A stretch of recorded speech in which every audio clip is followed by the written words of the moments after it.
ও মেজো আম্মা গো, ও বড় মেম সাহেব, কই আপনারা সবাই তাড়াতাড়ি নিচে আয়েন, ছোট সাহেব যেন কারে বিয়া কইরা লই আইছে। মধ্যরাতে বাড়ির ছেলের সাথে একটা মেয়েকে দেখে বাড়ির কাজের মেয়ে লতা চেঁচিয়ে ওঠে। প্রত্যয় লতাকে তোয়াক্কা না করেই কাঁধে থাকা মেয়েটিকে নিয়ে হাঁটা ধরল। লতা প্রত্যয়ের গমন পথে ফ্যাল করে তাকিয়ে রইল। বেডরুমে যেতেই বলল, আমাকে যেতে দিন প্লিজ, কি ক্ষতি করেছি আমি আপনার? আমার সাথে কেন এমন করছেন? নিধির কান্না মিশ্রিত কণ্ঠস্বর শুনে প্রত্যয়ের ভ্রু কুঁচকে আসে। যদি যেতেই দেওয়া লাগে তাহলে এতদূর কষ্ট করে আনলাম কেন? প্রত্যয়ের কথা শুনে মিধির কান্না আর ছটফটানির বেগ ক্রমেই বেড়ে চলেছে। প্রত্যয় মিধিকে রুমে এনে আস্তে করে বিছানায় বসালো। তারপর দুপাশে হাত ঠেকিয়ে তার দিকে ঝুঁকে ধীর কণ্ঠে ফিসফিসিয়ে বলল, অনেক কুৎসিত স্পর্শ তো আপনি ইতিমধ্যেই সহ্য করেছেন, কিন্তু আজ আপনি অনুভব করবেন ভালোবাসার স্পর্শ। Tonight you will know how it feels to receive a pleasurable touch from your husband. প্রত্যয়ের কথা শুনে মিধির গা কেঁপে ওঠে। মিধি তড়িঘড়ি করে প্রত্যয়ের থেকে দূরে যাওয়ার চেষ্টা করে, কিন্তু তার আগে প্রত্যয় মিধির কোমর আঁকড়ে ধরে। প্রত্যয় মিধিকে টেনে নিজের কাছে আনে। প্রত্যয়ের উত্তপ্ত শ্বাস মিধির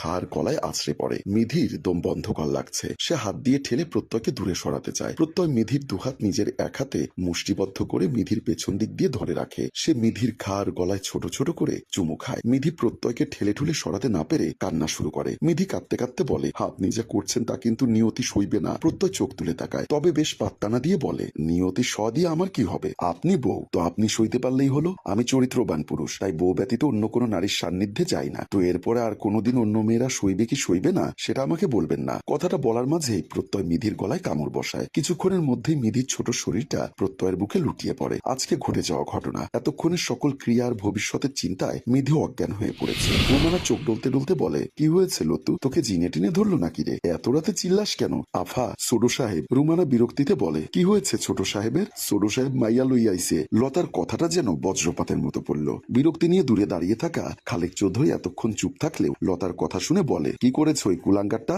বিয়াদবে মাইয়া আইনা ঘরে না জানি, মুখ সামলে কথা বলে। প্রত্যয়কে কুলাঙ্গার বলার অধিকার আপনার নেই। রুমানার তেজি স্বরে খালেক চুপ করে যায়, তবে মনে মনে ফুঁসতে থাকে, এই লতা কি হয়েছে সব বিস্তারিত বল। ম্যাডাম, আমি যখন সব কাম শেষ কইরা ঘুমাইতে গেছি তখন হঠাৎ দরজার বেল বাইজা ওঠে। আমি ঘুম ঘুম চোখে দরজা খুলতে দেখি সরু সাহেবের কাঁধে একটা মাইয়া মানুষ। আমি সাহেবরে অবাক হয়ে কিছু জিজ্ঞানের আগেই সাহেব কইল, মাইয়াডা আমার বউ। হয়েছে লতা, তো এখন আর বিরক্ত করিস না। কথাটা কইয়া আমারে থুইয়া হাঁটা দিয়া চিল্লাইয়া গেল। বাড়ির কাজের মেয়ের প্রত্যেকটা কথা মন দিয়ে শুনলো খালিকুজ্জামান। ছি ছি ছি, তার মানে যেটা ধারণা করেছি সেটাই, এই বাড়ির ছেলে হয়ে আপনার ছেলে, ছি ছি ছি। রাত বিরাতে মেয়ে মানুষ কাঁধে তোলে, ইস। আচ্ছা ভাবি, আমার ভাই তো এরকম ছিল না। কি বলতে চান আপনি ভাইজান? রুমানা গর্জে উঠল, লতা ভেতরে যা। খালিকের দিকে তীক্ষ্ণ দৃষ্টি দিয়ে বলল, আমার ছেলেকে আমি কি শিক্ষা দিয়েছি? আমি জানি এই পরিবারের সম্মান নষ্ট হয় এমন কোন শিক্ষা দেইনি। ঠিক আছে, আমি দেখি এই বাড়ির সম্মান কয়দিন থাকে। খালেককে চোখ রাঙিয়ে দিল ঠিকই, কিন্তু সে মনে মনে ভাবলো, আমার ছেলে এমন কাজ করতে পারে সত্যি? ঘর থেকে বের হতেই প্রত্যয় মায়ের সামনে পড়ে যায়। বেরিয়ে যেতে চাইলে মা বলল, আমাকে দেখেও তুমি চলে যাচ্ছ?